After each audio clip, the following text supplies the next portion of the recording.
¿Cómo le va? Buenas noches. Aquí estamos para comenzar en este día viernes a hablar de política en un segundo nada más, porque ya está Agustín Rossi con nosotros, Germán Martínez, para hablar de la política, de lo que se viene y de lo que está pasando en Argentina hoy. Vamos a hablar también de la Convención Constituyente. Hay una abogada que está ya con nosotros y también vamos a hablar con el convencional constituyente más joven de la provincia. Todo eso después de esta presentación.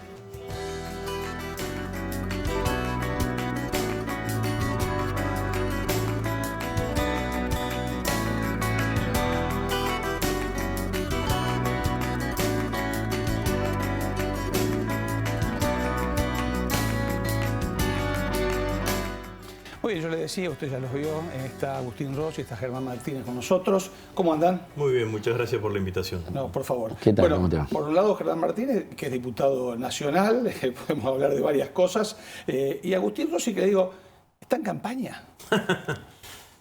Estamos militando y nosotros desde hace bastante tiempo que hemos expresado, digamos, ¿no?, como espacio político dentro del peronismo, nuestra voluntad de protagonizar la lista de diputados nacionales de octubre de este año.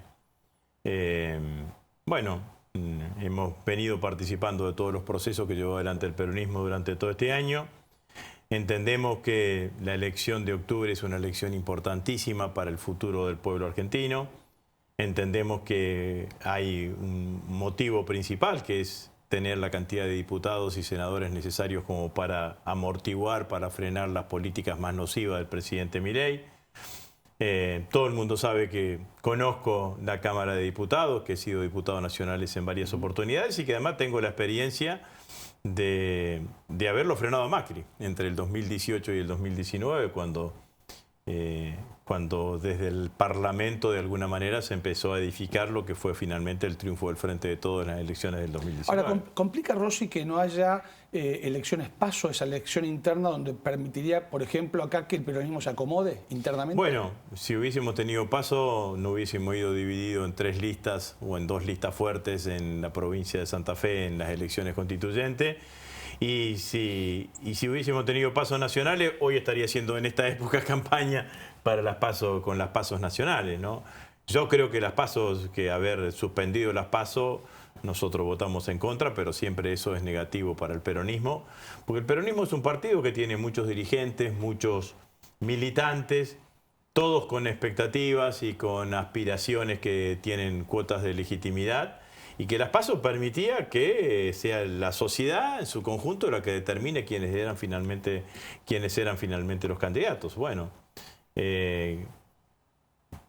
pero ya hoy es llorar sobre la leche derramada, digamos. Lo que tenemos nosotros los dirigentes es la obligación de gestionar esto, de gestionarlo en el sentido de tener la lista lo más unitaria posible, una lista de unidad, como hicimos de alguna manera con Juan Monteverde, digamos, ¿no? Que no logramos que estuvimos todos unidos, pero tuvimos una gran parte unidos, porque yo creo que para la actual coyuntura que vive la Argentina, para lo cruel que son las políticas que lleva adelante el presidente Milei, sin ninguna duda que para mí la unidad del peronismo no es una opción, sino que es una obligación. Ahora, Rossi, cuando Lewandowski dijo en la provincia en los últimos días de campaña, yo no quiero ser el candidato ni de Rossi ni de Traferri, ¿le molestó?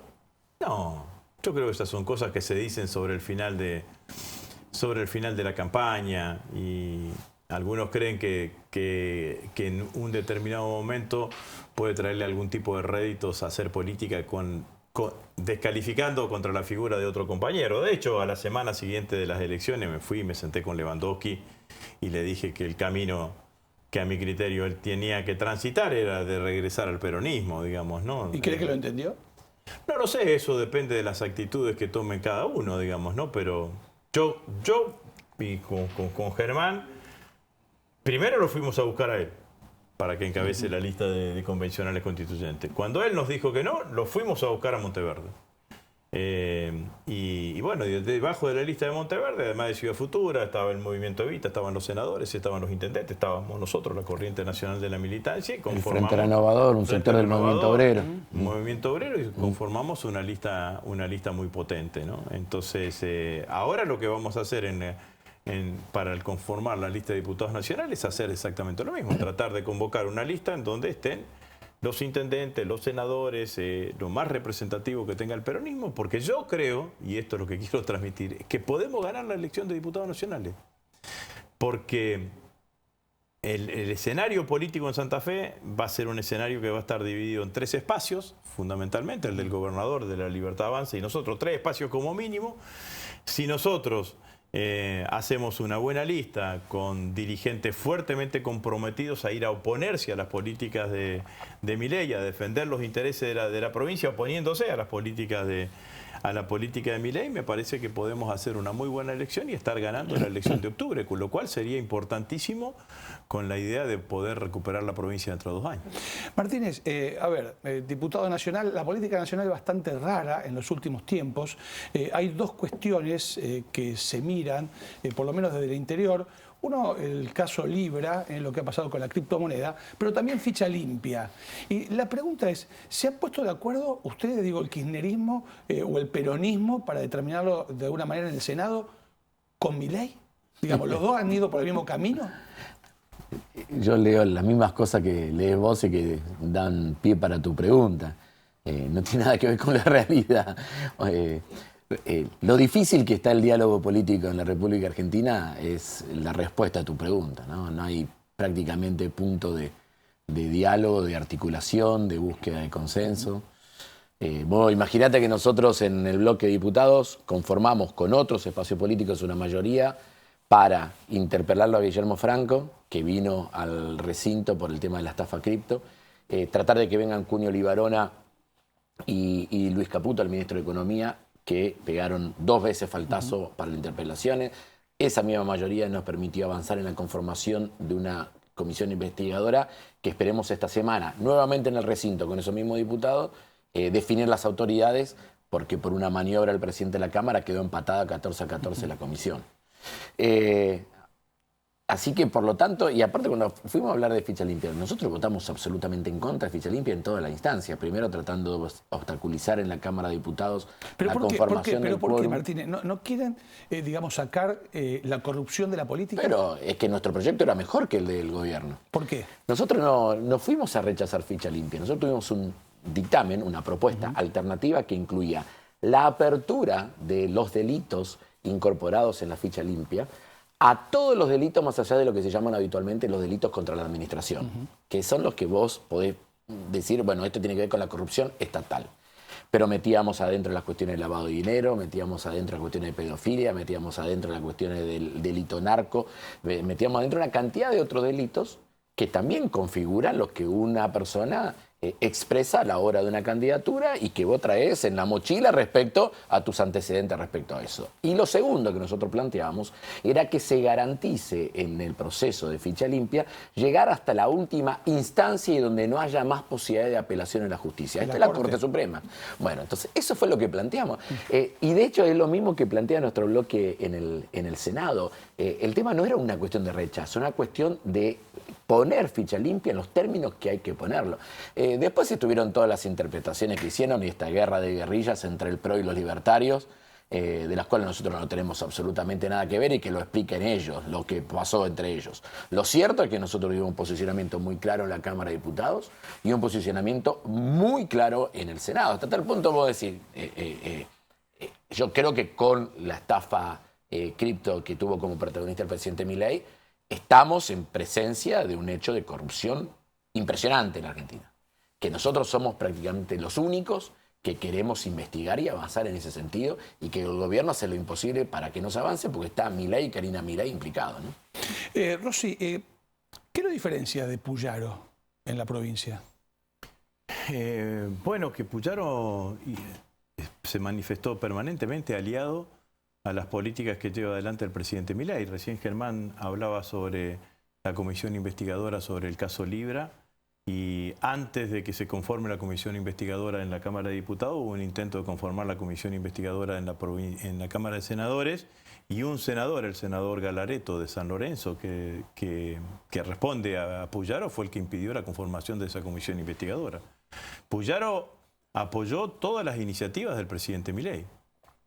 desde la ley base que sus diputados y senadores acompañaron hasta el sostenimiento del DNU 70/2023, que son las dos estructuras jurídicas por las cuales Milei hace y avanza y lleva adelante todas las políticas que van en contra, entre ellas en contra de la provincia de Santa Fe. Cuando uno lo ve al gobernador y al ministro de Obra Pública quejándose de la falta de obra pública, uno le diría, bueno, ¿y ustedes qué hicieron, muchachos? Y el momento para que haya obra pública en la provincia de Santa Fe era oponerse a darle este poder indiscriminado que tenía el presidente de la Nación. No trabajaron nunca para que pudiese haber presupuesto. Sigue gobernando Milei con el presupuesto del 2023 que se envió en el 2022. Y todas las políticas, en ningún caso se paró para defender a los santafesinos. Milei sacó en la ley de incentivo docente y la trasladó directamente y no se lo pagó más a los docentes. Milei sacó los subsidios al transporte, no hizo ningún esquema para subsidiar algo el transporte en la provincia de Santa Fe y el transporte lo pagan claramente. Pero a pesar de todo eso, lo pagan claramente los santafesinos. Pero a pesar de todo eso, ya que lo lleva Milei, hay gente que todavía dice, yo estoy con este presidente. ¿No habrá hecho algo mal el peronismo para que se apoye esta política de Milei, aunque vaya en contra de la misma persona que lo está apoyando? Bueno, pero eso hay que mirarlo bien, ¿no? Porque ¿cuánto tiene de apoyo Milei hoy? ¿40%?